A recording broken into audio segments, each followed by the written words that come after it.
Well, good morning, everybody. I'll take the hushed silence as the opportunity to jump in. Thank you very much for attending our client seminar. I hope you've grabbed some breakfast and refreshments and also had a moment to talk to members of the team. So I think we're all here today. So hopefully you got to talk to Andrew, Sylvia, Josh, Hannah, Linda, Sean, James, Christina, Juliana, and myself. Welcome. First of all, I'd like to say Badia Peri acknowledges the traditional custodians on the land on which we're meeting, both here in person and virtually online. We pay our respects to elders past, present and emerging. Today's seminar is a client perennial favourite, and I did hear some comments about the title, which was a Lunar New Year theme, but it was also the sanitized version of what we had in mind originally. But I think it's touched, and it's certainly inspired from what we have experienced through our clients come the new year after holidays. For some reason, pre-Christmas, everybody leaves things for the new year. And so particularly this year, the examples that we've got for you are largely fact, but with a sprinkling of fiction to protect the innocent and promote the issues. But we've got some reported case examples to back it up. So it's a mixture of both practical on the hands sort of approach to resolving things, as well as how, if that hasn't worked, the courts and tribunals have managed to deal with it. So as I said, I'm presenting today. I'm the head of our workplace law and culture team, and Josh Handley, senior associate, is also co-presenting. We've got these themes where Josh will speak to you in a moment on the general principles, which I think are important because we've got a fantastic mixed audience today of all of our client sectors, as well as a mixture of experience levels. So I think it's always good to go back to some general principles and we'll talk about the specifics. And then we'll deal with, I suppose, out of the perennial favourites, managing ill and injured employee examples is one of the top ones. Then we've got some slightly different examples, which are also very, very topical at the moment. And they're based, as I said, based on real life situations that we've managed with clients, as well as reported decisions. And that includes when flexible work arrangements go awry, and you'll realise what that means when we go through the scenario. After party regrets, it's the typical cleaning up after the Christmas party problems, which again we've been revisited this year, and also what we've described as antisocial conduct on social media, which is extremely topical. So what we do welcome is your input, and I mean there'll be moments where you'll have input time, and there's no right or wrong answer. Sometimes it's more about identifying issues that are relevant to your organisations and the industry you're in. And we've done our best to sort of identify as many as we can see, but you may well have particular issues that you'd like us to sort of cover, and we're happy to do that, time permitting. So with that, I'll pass over to Josh and we'll get started. Thank you.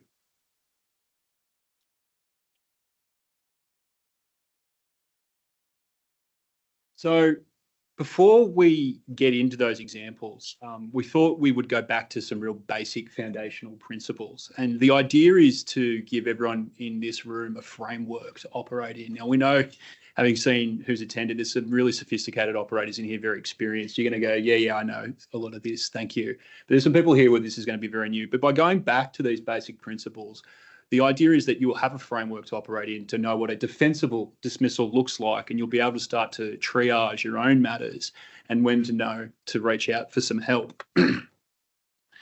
And we're going to look at, I guess, the pillars that hold up what is a defensible dismissal. And the first one is a concept of a valid reason. Now, this is drawn from the federal unfair dismissal space. So it doesn't necessarily apply to everyone if there's an unfair dismissal brought, but it still finds itself in a lot of these cases. So it is worth looking at it as a general principle. And what is a valid reason? Well, the courts call it a sound, defensible, or well-founded reason, or they describe it as being one that's not capricious, fanciful, spiteful, or prejudiced. And I don't know about you, but I find those words to be really unhelpful because they don't really tell you clearly what a valid dismissal is. And it's much more practical to just go to, I guess, what you'd call the recognised categories of what a valid dismissal is. And that is, quite simply, if the employee doesn't have capacity to do their job, they can't do it for whatever reason. If they've underperformed, that is that they've done their job badly. If they've engaged in misconduct, that is that they've done something bad related to their job, or that there's no job left to do, which is a redundancy. And if you think about valid reason this way, I think that's a much more practical way to conceptualize what is actually meant by valid reason. Now, that's not a complete list, but again, it's starting to get your head in the space of knowing, well, I need to have a valid reason. Maybe I can slot it into one of these. The other thing to say about valid reason is that wherever it comes up, however it comes up, it's actually on the employer to prove the conduct or the facts that underlie what you say is the reason for the dismissal, the good reason to let someone go. And so ultimately, you should be asking yourself, does it fit roughly into one of these? And do I have good evidence to show that I can prove that this has actually happened? So that's the first pillar. The second pillar is that the termination has to have a lawful basis, and that obviously is why we're here today, and that may seem obvious, but the question is, well, what makes a dismissal lawful? And there's many, many laws at the state and federal level that say you can't fire someone for this reason. And so many of those, not all of them, but a lot of them drill down to what was in the mind of the decision maker. Okay, and I'll give you some examples quickly and see how this can get quite complicated quite quickly. So I think a lot of you would know it's unlawful to dismiss someone because of their race, because of their gender, because of their sexuality and so forth. That would fall afoul of very obvious anti-discrimination laws. Again, it's going to the reason, what was in the mind of the person who did it.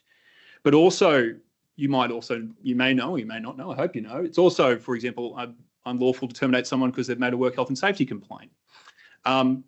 And I don't think a lot of people in this room would want to fire someone because they've made a health and safety complaint, but let me complicate those facts a little. Say you've got an employee who makes the work health and safety complaint, but they are also acting like a bit of a prick while they're doing it. They are carrying on, they're swearing, they're insulting, they're rude, they're affecting the health and safety of the people dealing with that complaint while they go on. Now, see some smiles in the room. I think that might be familiar to some people, but can you dismiss that person, or can you rely on that conduct of the way they behaved? The answer is yes, but it conflates a little bit with that issue of, well, is it because of the conduct or is it because of the health and safety complaint? And that's where this issue of lawful basis becomes really complicated quite quickly. To cut through it, though, and to make it practical, you've got to think to yourself when you're doing it, what is the reason this person's being dismissed? And do we have good evidence, not just of this thing happening, but the person who's making that decision has thought about the reason and can say, I did it for that reason and not for the fact that, for example, they made the complaint. That's the mystery of lawful basis. The third pillar that upholds this defensible dismissal is procedural fairness. And this one can be a little tricky too, because I think a lot of people think that it's a box ticking exercise, and it's really not. It's not a formula. It's more principle based. It's more aspirational. And circumstances dictate how far you need to go with procedural fairness. And it's really informed on a case-by-case basis. There has to be some flexibility, though, and the law recognises that in those circumstances as to what you need to do and when you need to do it. But, again, just to be practical, because we're going over this at a very high level, there's two guiding principles of procedural fairness. And the first one is this concept of a fair hearing. You don't run a courtroom, you run a business. So I appreciate that it's not like an actual court hearing. But what it's actually saying is that the employee needs to be put on notice of what your concerns are and then be given an opportunity to be heard about their views before a decision's made. All right. And that involves putting together allegations of whatever it is. So, for example, if it's misconduct, you say, we think you've done this. What do you say? And they also need to be made aware of the consequence of if you say, well, yeah, we think you have done it. We've heard from you. This is what it's going to be. So they can also speak to what you say will be the consequence of that behaviour. Again, hearing what they have to say. That's the first part of that. The second part is this concept of no bias. And the idea is that whoever is making the decision should be impartial and not prejudge the outcome. Again, you don't run a courtroom, you run a business. And sometimes the managers that are involved in this are somewhat close to the facts, and that's understandable. But you have to be practical about it. And whoever is making the decision should be as removed as practically possible. And they should keep an open mind before any final decisions are made. So these are the three pillars. If you get these right, you're already on a good sort of you're on a good track to be able to defend any claim that comes in relation to the dismissal. But on top of these, there's some other practical things you can do to really cement them. There's some foundational things. And the first one's your policies and procedures. You should have policies and Oh, you're getting a little indication of where we're going. Sorry about that. Yeah, you should have your policies and procedures should be set up in a way that deal with dismissals generally. A lot of businesses have policies and procedures that will say, well, if it's misconduct, we'll do this. If it's underperformance, it's that. But it isn't a bad idea to have a policy and procedure that just sets out exactly what that we've said before, that sort of deals with these three foundational issues. So it gives a framework and a guidance to the decision makers who may not be as familiar with this and how they can navigate through it. And if you have that as a foundation, it'll support those pillars. The next one is your business records. And that's everything to do with the dismissal that's written down. That's your emails, your letters, your computer records. All this can be used to help basically not only showing what you say the valid reasons and the lawful bases are, but also to demonstrate that procedural fairness was carried out. If it's heading towards termination, file note it. File note your conversations as soon as you can after you've had them with people. And the other thing to say about these is there is another person that reads this other than you and the managers, and that is a judge or a commission member. And if you think as you're writing it down or you go to write it down, I don't think they're going to like what I'm saying here, do not write it down. And once you get those things right, once we have these foundations that support these pillars, you basically are in a pretty good way to dismiss someone. And I think I've just done this out of some work. I think you're now all experts in how to fire someone. So that is the framework we're going to be looking at these scenarios in. And I'm going to hand it back to Darren to talk about when flexible work goes awry. Yeah, so I want you to keep those general principles in mind as we work through these scenarios, which, as I've said, aren't so fictional. They're and I think, and they're also a good exploration of some of the complications. So our scenario is what I've called the not so in-house or accountable accountant. And this is the story of Sally, who, when you recruit her for a payroll manager position, seems like the best candidate, although she seems to be a little bit self-entitled. And when she is chosen as the successful candidate, the first request she makes is to change the employment contract to refer to her as the in-house accountant, not just the payroll manager. And you reluctantly agree to that because you think, oh, well, it's just for internal reporting basis. It's not an external issue. Everything's going well. In fact, after 6 months probation, Sally seems to be doing a good job and you're happy with her. But within a week of the 6 months probation sort of passing, she asks for some flexible work from home arrangements, which are a little bit more than what you expected in that she basically wants to just come in once a week or whenever it's needed, but may basically work from home. now, again, you've reluctantly agreed to this because everything's been going smoothly.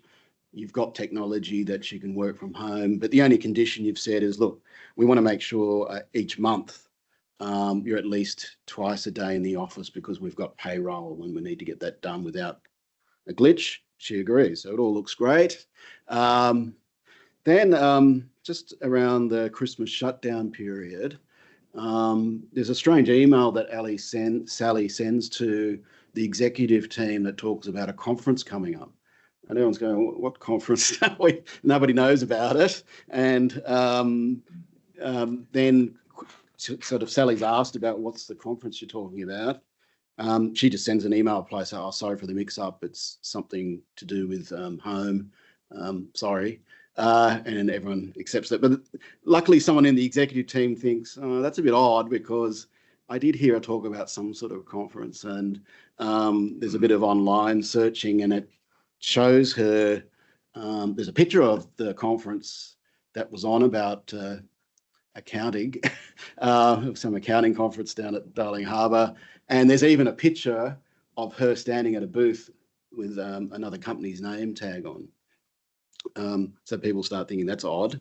That then induces somebody to do a business name search to see what Sally's up to in life. And it's discovered that not only does she appear to be working for a loan company as an employee, but was also running her own business, which is registered in her name. And so there's also, when we'd go searching online, find out that her own business is using the same photographs that you took of her for your own organisation to promote. So she's used your free photography to promote herself online. So at that moment I say, well, what do you do?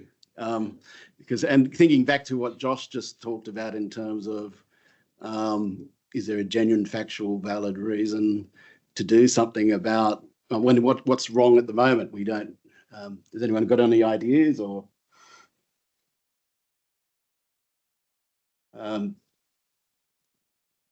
Well, let me just. I think what's a good time to sort of, and this is what I recommend usually, is to assess and mitigate risks.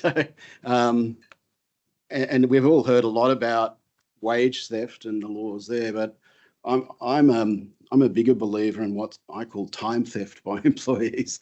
And I think this is an example of possible time theft in that you've got somebody who says they're working from home for you, you're paying them a full wage, but it looks like she's also getting paid a full wage from another company at least. Plus, she seems to be managing her own business from home, perhaps using your own resources, like the laptop that you've given her and the fast home internet setup she's got to make sure payroll runs well. So, and if you're in a government organisation, that may well be a corrupt conduct issue because she's using her the government sector resources to profit from it. There's also a question of, well, am I the only victim here? And do I reach out to the other employer and find out what they are requiring her to do? And I put that up there because that was a thought a client of mine had in a similar situation. And what they actually did is they went and visited that employer at their physical location. And funnily enough, when they turned up for the appointment, they noticed that Sally was sitting in a glass office at the desk. And he said, and he asked, who's that over there? And they confirmed who she was. And they said, oh yeah, we've now mandated return to work 2 days a week. So she's had to come in.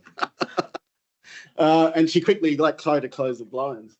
But you also might have a concern, particularly where you've got a pay run happening, that somebody is at home managing personal sensitive information, including like details of all of your staff. And is she possibly using that information for the loan company business, the other business, or her own business, which is interestingly also in arranging mortgages and loan finance?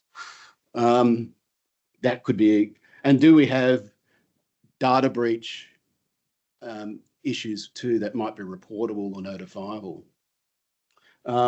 And these are all things we have to think through as risks before taking action, is my recommendation. And we've also got, well, actually, in terms of our contract and policies, those foundational things, what have we got? What have we said about secondary employment or other business interests? Have we said anything about it? Now, again, in a lot of organisations, I know with those here, you do have secondary employment policies where a positive declaration needs to be made and approval needs to be given. Or you might have a contract that has a conflict of interest clause, which may or may not require approval, but may just require disclosure. And you've also got other, even if you don't have anything written, there are implied duties of good faith and fidelity which could come to play, as well as duties of confidence if you've discovered that there's been a misuse of personal or confidential information. And actually only yesterday, the Supreme Court, you might have read in the news, one of Australia's wealthiest people, Mr. Cannon Brooks, has sued his former company secretary, manager, who's called the group controller of the Cannon Brook collective companies, for having left his organisation with a whole lot of confidential records, and was able to obtain injunctive relief yesterday to prevent the on-disclosure of those records because it was critical to his business. So sometimes you have to act very, very swiftly too if you've discovered that there is, it's more than just payroll information, it's also confidential information that could be leaked to the competitor business or could be being used by her as a commercial advantage. You'd have to act very swiftly and get certainly legal assistance to commence proceedings to protect it. And it may be that you need to do that first before you do something else, but in the sense that any delay in seeking, particularly in equitable relief to injunct or deliver up information, needs to be done without delay. You may also have, and this is a matter of timing too, keep in mind Sally manages your payroll, and how diligent has she been doing it? And have you got broader risks in terms of her keeping up to date with award increases or enterprise agreement pay increases that are annual? You do a quick check and realise it looks like we've had people underpaid as well. So that is a serious issue in itself, for which Sally would not be held to be, or may not be, if it's merely just negligence, like personally liable, but your business would be liable. But if you can prove that she's done it in the course of serious and willful misconduct, there may be some action recoverable. So, and I put here alternatives to transition. What I mean by that is you may actually need Sally for a little while to clean things up and to help give you more information. So, and in the example I mentioned where the employer actually found her at the other organisation, that was necessary first before it was agreed on the terms of departure. It was just too much of a business risk to summarily dismiss and then hope that you could clean it up. So there's an odd situation. Sometimes we do need to reach an agreement on a transition. Doesn't mean you're rewarding them, but you're also not leaving your business further exposed. So that's why this is an interesting scenario, because you've got all of those complications. I'd also thought I'd give you like two different cases there. One involves, one is a case I ran for North Sydney Council, because that was an interesting one where, so this is a government setting case where Ms. Moore was the events officer at council and had to organise all the community events, and it was supposed to be a full-time job. But she, soon after starting, managed to convince her male manager, and perhaps with her feminine ways, because she was a reasonably fit and good-looking young woman and he wasn't, that she needed to actually have more time off. She wanted to start late and finish early. I say that because the male manager said she pulled the wool over my eyes, and he was a bit blinded by her. So he agreed to that and said, yeah, come in whenever you want. It's flexible. We're all flexible. And she started coming in later and later and later and finishing earlier and earlier. And he'd often ask her, oh, we actually need to finish this job. And she then started taking sick leave instead, then started to be absent on other forms of leave regularly, including the notorious ADO for those in government, which seemed to be on regular patterns. It was then discovered that it looked as though she was working for another business, so a private business, but using a pseudonym, not her real name. And that's when I was brought in. And actually, it didn't take too much detective work because she called herself Kitty Hawk online. And she was running they're called Lyra classes, but aerial fitness classes and so on. And then from there, I discovered that she was actually the national Lyra champion in 2011 or something and 12. And that somehow linked her to a business called Susie Q Pole Dancing.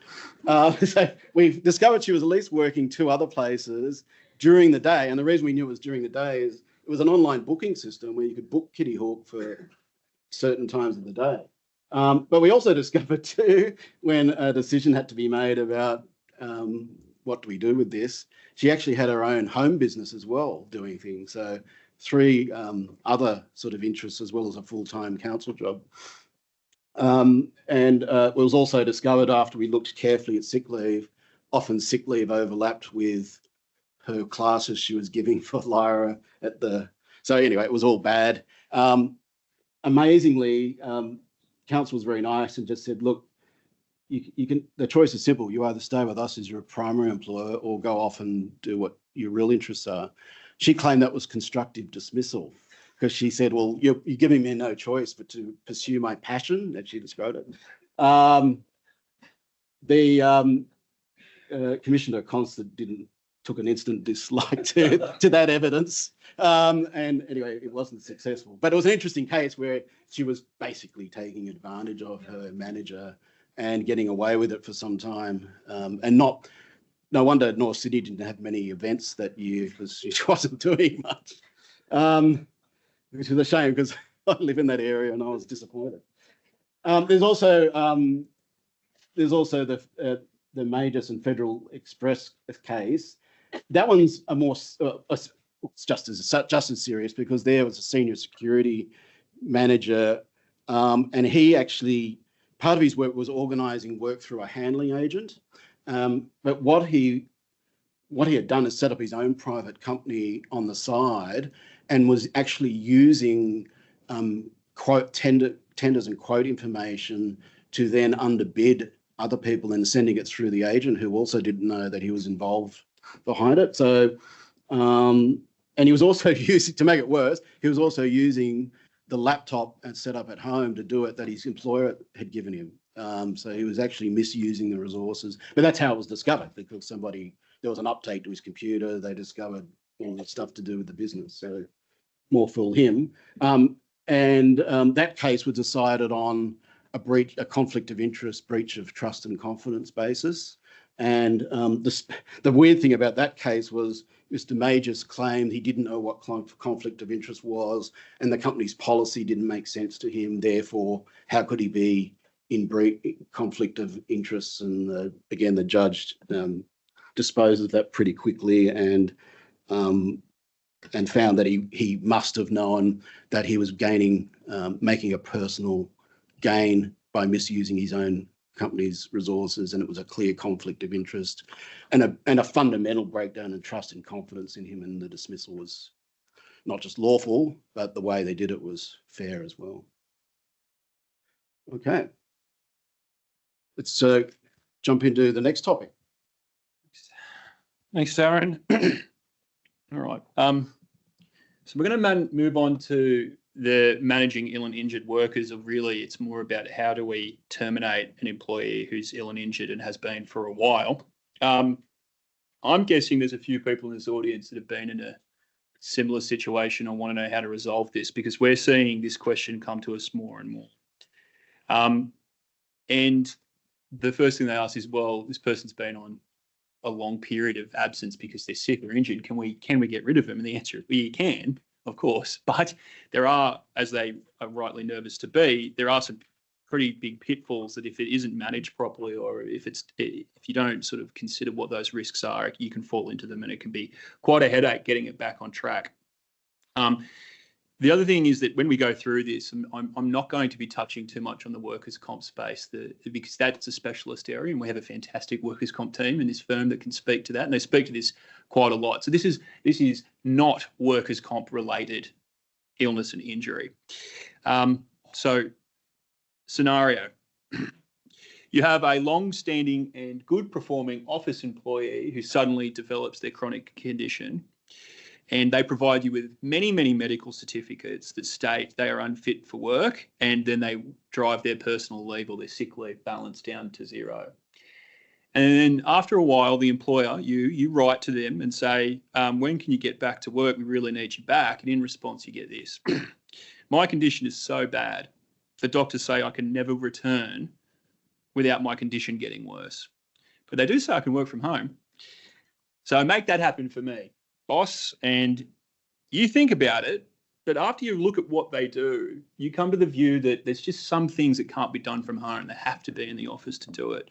So you write back and you say, we really need you back here. If you can't return, we're just going to have to end your employment. And the employee responds, well, I have a disability.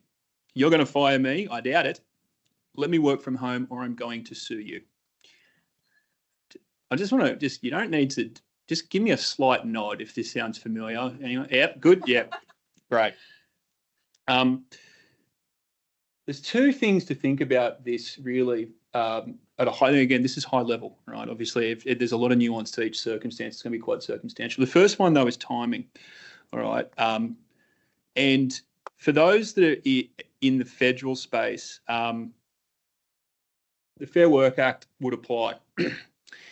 And what it says is that if there is an absence due to illness and injury of an aggregate of 3 months over a 12-month period, so it doesn't have to be 3 months continuous, but we've got medical certificates and they add up to less than 3 months, you can't terminate because of that absence. For everyone else, and this is the only time I'm going to touch on this, if it is a workers' comp claim, the other thing is that there's a 6-month prohibition from terminating them because of that illness or injury, and from when they became unfit. All right, so those are our minimums depending on the circumstance. I do want to sort of focus generally on that. I'm not going to go too much into the workers' comp. I said I wouldn't, and I just want you to be aware of those timings. But really, what we're talking about is, and the hint was in the scenario, is an issue of disability discrimination. And there's some things that you'll need to work through in terms of risk mitigation before we terminate. And the first thing is this concept of reasonable adjustments. And this is drawn from the federal discrimination law, but it comes out in the discussions at the state discrimination cases as well. And the idea is that you need to make reasonable adjustments for the employee to be able to perform their work. And if you don't, you've discriminated against them on the basis of their disability. That's it in a nutshell. There's more nuance to it, but you get the idea. But then you're going to say, well, what's a reasonable adjustment? And then the law is bluntly going to say it's anything that's not an unjustifiable hardship. And that sounds really broad, and it is, but it's not as broad as you might panic response think it to be. And what it is, it's about making an adjustment so the employee can do the work they're employed to do, anything that you can do. It's not about getting them a new job. You don't have to go, well, they can't do that job, and an adjustment would be I could put them over here. That's not what it's saying. It's also not saying if they can't do a lot of the duties that are really essential, and we'll come to that in a moment, that you just take those away from them because they can't do it anymore. Really, it's, again, I'll just say this, the focus is it's about making adjustments so they can do the work they've employed to do. And the other thing about it is it's the employee bears the onus to tell you what the reasonable adjustment is. You technically don't have to go a step further and go do that investigative work yourself, at least for the purposes of discrimination law. You might want to and be a good corporate citizen, and you may want to send them for an IME, or you may want their treating doctor to answer, well, what do they need to be able to do? This is what they do. What do I need to give them so they can do it? And but again, it's not strictly necessary. So any adjustment, that that allows them to do their work, unless it's an unjustifiable hardship. When you hear those words, unjustifiable hardship, I'm just curious, how many of you think that that's about money? Again, just give me little nods if you're unfamiliar with it. It's just about money. Okay, good. All right. It's good. Because it isn't. It isn't just about money. It's far more broad than money is. The actual cost of the adjustment is something that, if you can't afford it, is an unjustifiable hardship.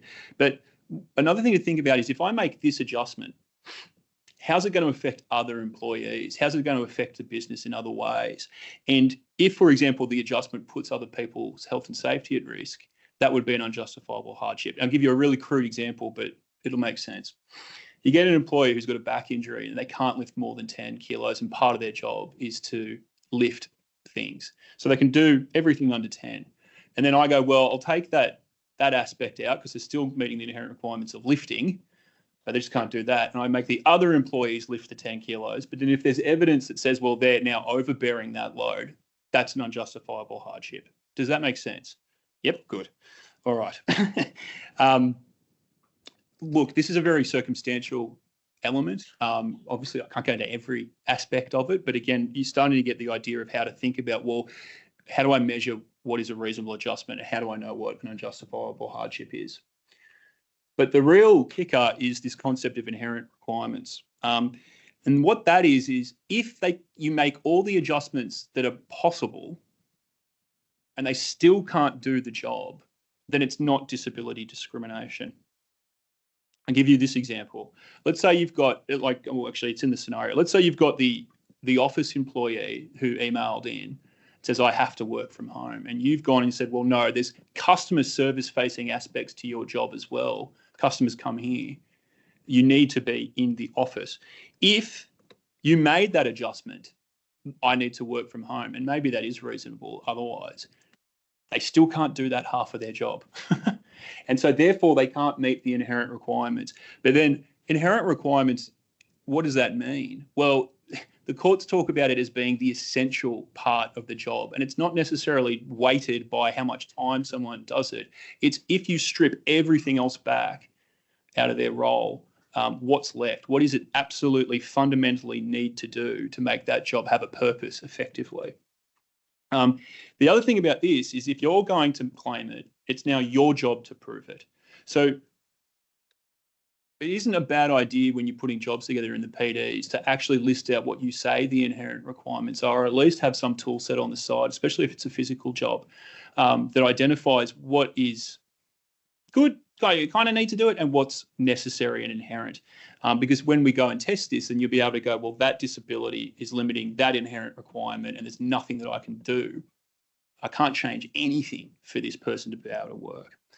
Does anyone have any questions about that? Because this is, I have a feeling this is one that people wanted to hear about. No? Maybe we'll come back to it. Okay. Well, on that note, let's move on to the next scenario, the next topic area, which is the social media, the antisocial conduct on social media. Yes, I should disclaim, I love technology, including social media, but I don't use it, and because I don't see how it is social. But anyway, hopefully this example might explain how it, I suppose, the less desirable elements of it. So again, we've got a situation where we needed to recruit a media advisor. Kayla was the best candidate, and she actually had some pretty impressive experience, including working for national broadcaster, and which was surprising because she was quite young, and but she seemed fresh, enthusiastic about this role and opportunity. Then within probation, Kayla asks if she could move to a 9-week fortnight, which threw you a bit. But and she says, oh, it's because, you say, why? Oh, I've got this podcast I do, and it's becoming so popular, I need to dedicate a day to it. But don't worry, like it's a self-improvement hobby in that and it's giving me non-traditional sort of contact, like media contacts, and it will be good for the job. So she talks you around, and you think, okay, all right. Well, actually, you agreed to it because Kayla, in that time, there'd already been a sort of a business crisis issue, which she dealt with really well, and you thought, okay, well, we trust her. We'll agree to it. But the agreement is not in writing; it's a verbal arrangement, and she starts working 9-day fortnights. Well, you're not quite sure where she's doing it from, but she's not coming in. So, but she still gets paid. And people might think, who would do that? Well, again, this is fact is more interesting than fiction sometimes.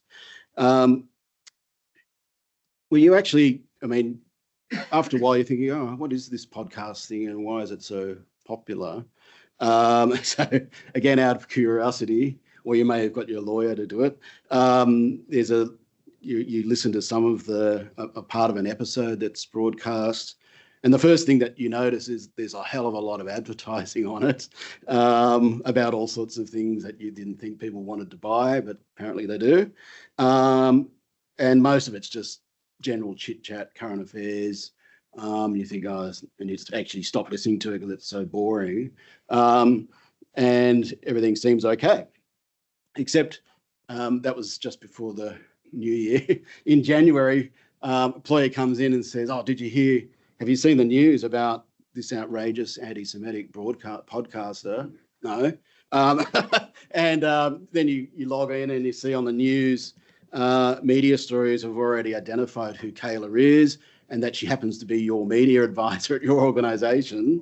And what's reported is described as being, she's hosted some people on her podcast expressing extremely violent extremist points of view. And you of course, are quite concerned. And there's also stories emerging as the day goes on with public outrage about including from certain community groups, that why is she still employed? She should be demanding her instant dismissal. There has to be an apology as well. What do we do? Well, again, I think pause. Although everything's happening quickly and it's in the moment and it's in the news, and you might identify already some touch points with what's happening in the news at the moment with certain things. These things happen, and they can be quite devastating reputationally to an organisation, as well as your own staff who are, people often, it's often the colleagues of this person who feel damaged as well, because there's an association with them being in the same organisation. So it's incredibly dangerous and volatile situation. And again, I think you need to do an assessment, but perhaps without repeating the assessment and of risks and mitigating risks, it's good to look at what are Kayla's rights and obligations to you as an employee, as well as part of the assessment process. Now, do you have your employment arrangements, do you have anything in the contract that talks about obligations not to make public comment that is damaging to your organisation? Some people do, many people don't, or sometimes they might have for senior people that they can't make comment until they go through an approval process. Or you may have a policy on it if you're a larger organisation, which again normally does have an approval process that you're not authorised to speak on behalf of the organisation unless it's approved or it's considered. And it does seem that as the news stories come out, Kayla is not just encouraging the participants on the podcast to express their views. She seems to be supporting and encouraging them and inciting them to say more. So that's concerning too. But she hasn't identified that she works for you on the podcast, but people are just drawing their connection because unfortunately she's got a very unusual surname and Kayla's not that common a first name, so it's not hard to find where she works, and hence why they're able to identify her quickly in news where she works as a day job. I mean, you could think about, is there a conflict of interest here? Because when she said podcast, we didn't think it was some commercial enterprise. She's described it as a personal hobby, but apparently some of these podcasters are sitting on some very good money because of the advertising revenue. And is it more than just a 9-day fortnight enterprise? Is it something that takes days to prepare and get ready? You certainly would need to look at code of conduct and also sort of other sources of duties about, a bit like all duties about whether or not you can act in conflict with the interests of organisation, keeping in mind her job as a media advisor is to protect your organisation from adverse media, not to generate it. I mean, so it's always good to go back and think, well, what is her job with us? I mean, it might be different if she was employed as someone in the photocopy room, but this is somebody who's employed to protect your business. And she's possibly got, I've got here fiduciary duties as well as duties of confidence, in the sense that she has to be mindful that anything she says could be attributed to your organisation because of her connections and her, which she's well known in the industry, because she's got lots of friends who are journalists, so they've picked it up straight away. And a lot of them, actually, you discover a lot of the journalists are jealous about her because she's been earning so much money as a podcaster, when in fact she's supposed to be a journalist or at least a media advisor with your organisation. You often hear, I mean, you could think about approaching Kayla straight away about this, and a lot of people immediately say, oh, freedom of expression, I've got a right to free speech, you can't interfere with that.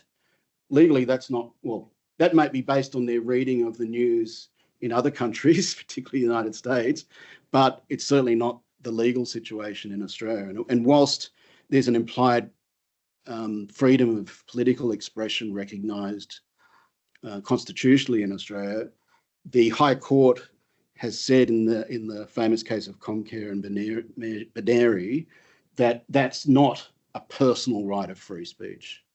And for those of you in Commonwealth government, you'll know too that an important consideration in that case were the APS core values for public servants, and the fact that you do have a duty, even the idea of an implied freedom of political communication is modified somewhat for public servants, because they need to be apolitical in their views and support the government of the day regardless of their political or other persuasion. So there could be, and look, and by an analogy, Kayla's job as a media advisor should be fairly neutral as well, because again, she's got duties to your organisation to promote your organisation's interests, not someone else's.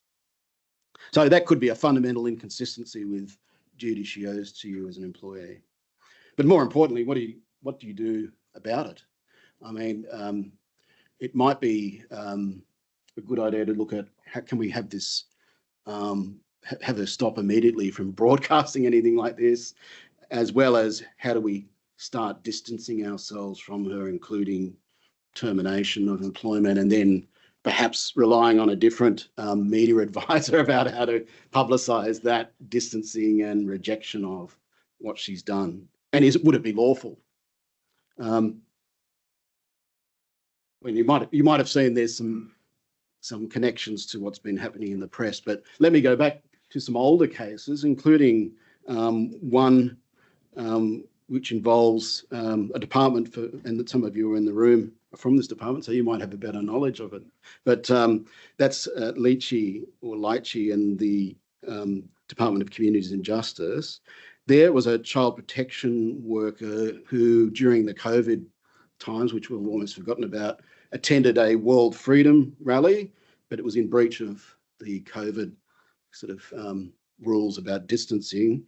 And then it went about publishing that event online on her social media channels, but also decided that she'd have a go at her employer, that is the government of New South Wales, by posting highly derogatory and offensive posts on social media that were found by the employer to be unacceptable and in breach of their code of conduct and other obligations to the organisation. Now, interestingly, this is an example of a case where only two of the harsh, unreasonable, unjust formulas of unfair dismissal were met. That is, it was found to be reasonable and just to dismiss, but interestingly, it was harsh, not because of the way it was gone about, but interestingly because of this woman's personal circumstances, which sometimes is forgotten. Now, somehow she managed to convince a commissioner of the commission that this is not usually me. I've just had a baby girl. I've got postnatal depression. It's a very confusing time in COVID. I didn't know what I was doing. And by the way, my whole family's in dire financial circumstances and I can't afford to lose my job. That was enough to at least get some compensation. So I still consider that a win for the organisation, because the idea to remove that person was probably sound and defensible. It was just that she managed to get some money for it. So it's slightly interesting. I'll quickly mention Reid and James Cook, only because it's an extension of the Benary case in one way. But what's interesting about it, and sometimes employers forget this, is the university enterprise agreement, it could probably only happen in the university world, had a clause dealing with freedom of speech or freedom of academic expression. And so what's interesting about this case, and this was Mr. or Professor Reid was, you might know, was critical of data published by the Great Barrier Reef Marine Protection Authority and claimed it was climate science. It was incorrect climate science and so on. And the university didn't like that sort of public criticism, tried to censor him as an academic and remind him that he's got obligations to get approval before he makes public statements and so on. He just said, no, I'm entitled to say whatever I like, and I'm an expert in my field, and I'm entitled to express that opinion. And by the way, the enterprise agreement that my union helped prepare guarantees that freedom. Well, in the end, it was found that whilst it did preserve to some extent an intellectual freedom of expression, it wasn't unbridled, and he was still subject to some constraints. And in fact, there were some explicit constraints in the clause itself about not using that freedom to bully, harass, or intimidate others. Arguably, he was trying to intimidate people at the Great Barrier Reef Marine Protection Authority, but it was probably more about staff, but also that it was also subject to things like confidentiality and other code of conduct concepts. So yes, it's not an unbridled freedom, even if you might have a document that espouses it because of the environment you're in. And it's important too to make sure that your other policies, procedures, contract terms give some importance to controlling expressions of or public statements. And I'll quickly mention Conrad Corrie and the ACTU, other than probably because it's an interesting case because it involves a union employee who, and so you don't see many of those where they, a bit like our case example, went online and expressed all sorts of horrifying views that were racist, homophobic, and not aligned with ACTU values. And the person processing the dismissal in the ACTU made sure that it would have been an uncomfortable thing, but they had to make sure that their decision making was aligned to those value propositions of the organisation, and also they looked at the potential harm to other employees who could have been within the category of people he was vilifying on social media, and said that was unsafe for them, as well as the damage it was causing to their brand as a union, and bringing the union into, or disparaging the union's reputation and bringing it into disrepute. And unhelpfully for the employee, he showed no contrition or remorse and tried to convince the judge that everything he was saying online was true, which helped with the dismissal, luckily. So, yeah, so I think the good story is these things can be defensible. You just need to make sure that you've got those sorts of foundational things that were mentioned earlier. We'll move on.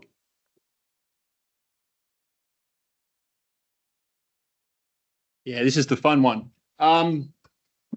So we're going to move on to this after party regrets. I'm just mindful of the time, so I might need to go through this quite quickly, but it's a salacious topic. What we're really talking about is after hours conduct or stuff that happens after work, right? And how much can you discipline? How much can you control employees' behaviour in relation to that timing? Here's a scenario. It's going to sound exaggerated, but trust me, when I get to the case examples, you'll see that it's not. So there's an off-site Christmas party. It gets boozy. It shouldn't, but it doesn't. And after the official party ends, a group of employees travels down the road to another venue, and then another venue, and then another. And at the end of the night, that group of employees ends up back at one of the colleagues' houses, and the booze is still flowing. And then a mid-level employee stumbles upon a senior employee getting a little too close to a junior employee, and the junior employee is looking pretty uncomfortable. So the mid-level employee confronts the senior employee about this, says, what you're doing is wrong. The senior employee drunkenly snaps back, and the mid-level employee punches the senior employee right in the face. Trust me, this is not an exaggeration. You'll see. So the next business day, the senior employee goes to HR and they say, hey, this is what happened last night. This mid-level employee was too drunk and he assaulted me. He leaves out the part of his own sort of, misconduct. But yes, he makes a complaint about the conduct of the mid-level employee. And he says, I want that guy gone. So HR do their investigation and the allegations are substantiated. Yeah, it happened. And they want to write to the mid-level employee and they want to tell him, hey, we're thinking of terminating you, but we're going to give you the chance to respond. That's the procedural fairness stuff from before. But the mid-level employee writes back and he says, well, hang on, that happened outside of work. You can't do anything to me. Now, very quickly, who thinks this is a dead obvious case of misconduct? You don't have to raise it, you just nod. Yeah, you should be able, this is outrageous. You should be able to do something. Who doesn't think that? No one? No one. Okay. All right. So a lot of these cases actually appear before the Fair Work Commission. And a lot of the out of conduct cases deal with, other than what we'd seen before to do with social media, which is its own sort of species of out of work conduct, a lot of them involve violence. This goes back to an old case. How do we deal with this? Or how is it a valid reason to terminate someone for a form of misconduct that happened outside of work hours? And this goes back to a case of Rose and Telstra. And President Ian Ross, who later became the president of the Fair Work Commission, set out these high-level principles of, well, how do we assess whether there's a valid reason for out of work conduct? I'm not going to read it again, just mindful of time. He posits three items and then finishes with, well, in essence, the conduct that's being complained of, it has to be of such gravity or importance as to indicate a rejection or repudiation of the contract of employment with the employee. And that's a legal mouthful, but that is the case that still gets applied today. All right, that's how we assess whether there's a valid reason. And again, I don't think that's overly helpful from a practical mindset of, well, what conduct definitely falls into that concept of repudiating the employment contract. A couple of years ago, this again appeared before the full bench of the Fair Work Commission, and again, we're still dealing. This could apply in the state space as well. And they went, yeah, Rose and Telstra is really good. President Ross had it right, but we just kind of want to give it a little bit more of a practical bent. And how do we look at this series of cases that have came before, and what are the circumstances that should be considered when we're talking about this concept of repudiating the contract? Again, I'm not going to read out that full list, but they start to look like something that's at least a little bit more practical, a little clearer in being able to identify it. And this is also similar to what Darren had said before. You might look at the nature of the employment contract. A media advisor, whose role is to not bring it in, is very different to someone else. And that can be a distinguishing factor as to whether that you can reach outside of hours and pull that misconduct in. But I want to take you to the case examples because I'm going to show you how much you would think that scenario I read out before would be an obvious case of misconduct. It's not. Okay, so what happened in Rose and Telstra? These were two engineers that went out to Armidale to do some remote work for Telstra. And because they were doing the remote work, Telstra puts them up in a hotel. These blokes, they go out afterwards, they get on the booze, and they end up back at the hotel. They're matey until some argument, some dispute, because they're drunk, happens in the hotel room. Remember, Telstra's paying for this. And one of them beats up the other guy pretty badly. Obviously, this gets back to the employer, very similar to our scenario. But because the commission said, well, no, it can't be a repudiation of the contract because this is between these two in their own private time. And also, it's not really about Telstra, right? It's between them. And so they weren't identifiable to people when they're in the hotel, when it was all the complaint, as being part of Telstra. So there's no reputational damage. We weren't paying them for the time when this happened. Neither of them are on call. It's totally outside of work. It's between these two. Therefore, there's no valid reason. Therefore, it's an unfair dismissal. Another one, Chambers and Toll Transport. Now, again, travel interstate. These employees were being paid delegates' leave to go down to a union conference down in Melbourne. And after the union conference ends, all the union guys go down to the pub and obviously there's a commonality here. They get on the terps and they get quite drunk. Some point in the night, two of them spill out. They're known to not like each other over union disagreements, and they end up in one hell of a fist fight. One of them ends up in hospital. It's not good. Toll finds out about this, investigates it, says, yeah, we do not accept violence between our employees in any circumstance, terminates them both. Now, remember, this is even a more nuanced example than Telstra because we paid them to go on a form of leave for that whole weekend. And even then, the commission said, well, no, it's leave and it's happened outside of work. And it didn't even happen at the conference that you were paying them for. It happened at something after the conference. And so therefore, your policy against violence can't go that far into someone's private life. No valid reason, unfair dismissal. The last one I want to talk about, and there are many of these cases, but I think these just highlight how difficult it is a case of Keenan and Leighton Borrell Amory.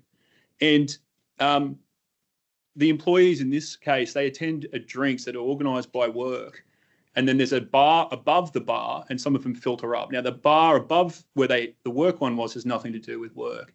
And one of the male colleagues is absolutely intoxicated and he's described as being oafish, boorish, and he's tried to kiss and touch a few female colleagues while he's up there.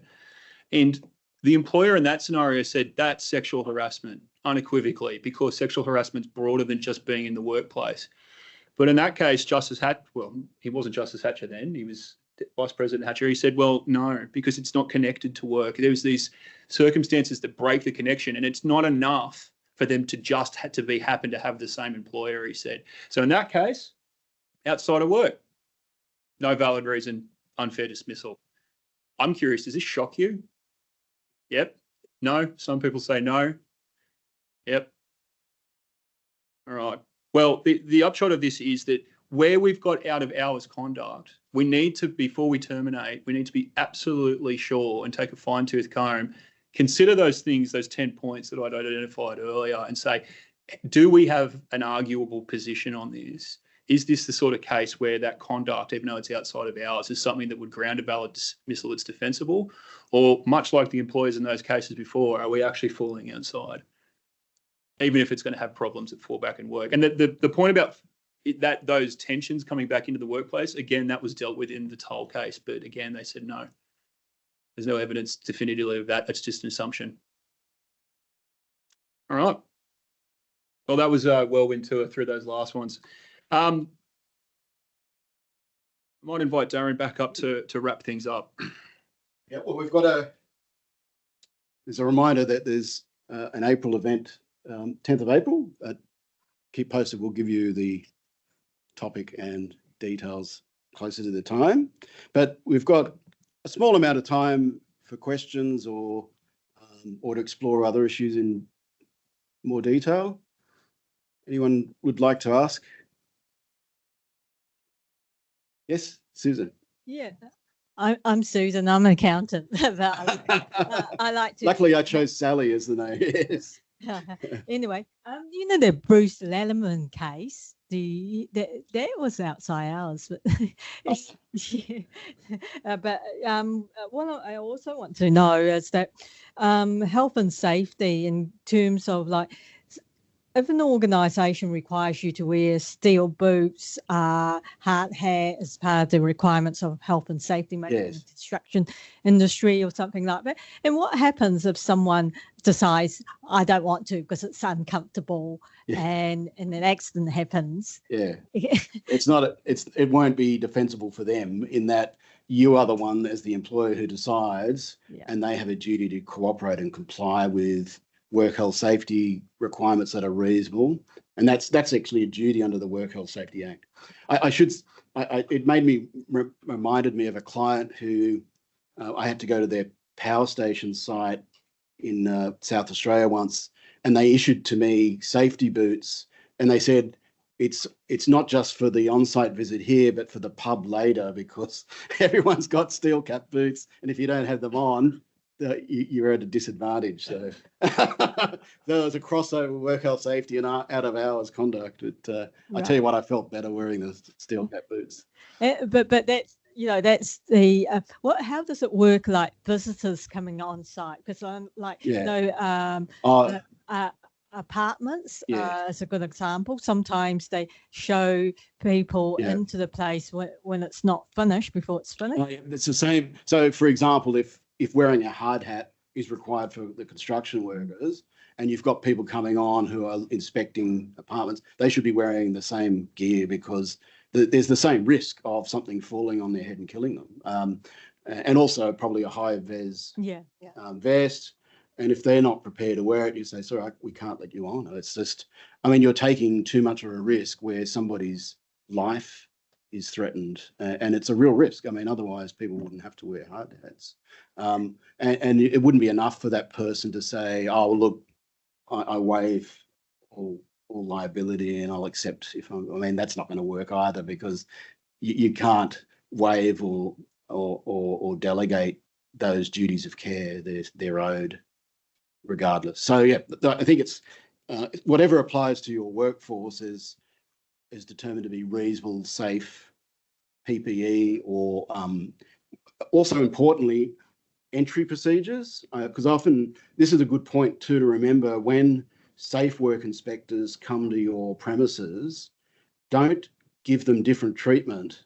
Make them go through exactly the same safety procedures that any other visitor would have, because if you don't do it, they'll say, oh, well, you let me on site without the induction, without having to wear anything. They'll use it against you.